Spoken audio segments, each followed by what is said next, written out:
Welcome to the Short Funk Podcast. I'm Tom Barbalet, and today a little bit about net neutrality.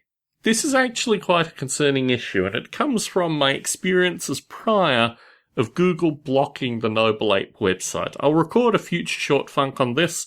I'm not going to record one on this today, but let's just bear in mind that sometime in 2007 and early 2008, I experienced my Noble Ape website being completely removed from Google search. Up until that time, about 80% of the folks coming to the Noble Ape website had come there through a Google search. But for some reason, in 2007, late 2007, Google not only removed the Noble Ape site from its search engine, it also deflated the page rank of the Noble Ape website once it was reinstated a few weeks afterwards to be a page rank of 0, almost like I had just started the Noble Ape website without any prior interaction. This is after doing about 12 years worth of development on Noble Ape. When people talk about net neutrality, and let's be clear here, when the Google lobby groups in Washington defined the term net neutrality, it was with regards to the communication from the end user through their cable provider to the internet. And what I found particularly fascinating about this was it was really only talking about half the problem. While the cable providers can do a wide variety of things which are broadly understood in the terms net neutrality, very few people understand what would happen if Google decided to delist your website, or if Google made it impossible for people to find your content.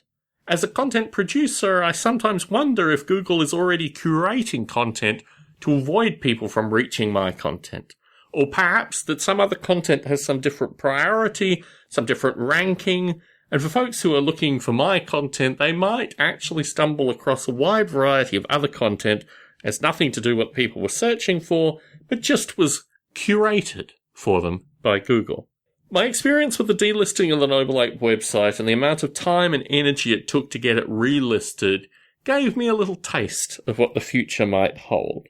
My perspective is it's the individual's responsibility to socialize the notion of net neutrality, not just being associated with cable companies, but also being associated with internet monopolies like Google, that force and curate search in such a way that people should seriously question the kind of information that they're getting through this quote-unquote service. What I find particularly interesting is that Google is already selling the services of internet censorship to the likes of countries like China. And in doing this service-based censorship, I'm very suspicious of what we experience on the free internet through regular Google searches outside countries like China. I found actually, associated with my friends in Australia and my time in Australia, that Google produces very curious and very skewed results in Australia as well.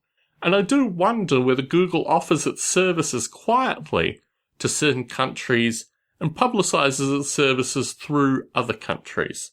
As a listener to Short Funk, consider what it would be like if you couldn't access this content, if you could never discover it, and if it wasn't available to you based on your country. Think about this, associated with other content that you may be interested in accessing. One of my favorite things for the internet is actually finding eclectic and curious stuff. And I find it is increasingly difficult to get access to this stuff. And I wonder, periodically, is this just an aspect of the current environment, or is this something that is actually created through the Google search phenomena? One of the other obstacles that comes about based on these super corporations that control whole spheres is associated with startups that might bring into question their control of these various spheres. The legislation and the lobbying that Google has done has made it almost impossible for a new startup to expand in search in any way, shape or form. And similarly, the difficulty in getting funding for such a startup should indicate very strongly that we need to find new ways of dealing with super monopolies like Google associated with the way that we access the internet. Stay tuned for a future Short Funk recording where I talk a little bit about the extent that I went associated with Google's blocking of the Noble Ape website, and also why I'm skeptical of the EFF, the Electronic Frontier Foundation, associated with representing the free internet. Brings into question whether there can be a true representation of the free internet, but I'll save that for another short funk recording. Tom Barbalet in San Jose, signing out.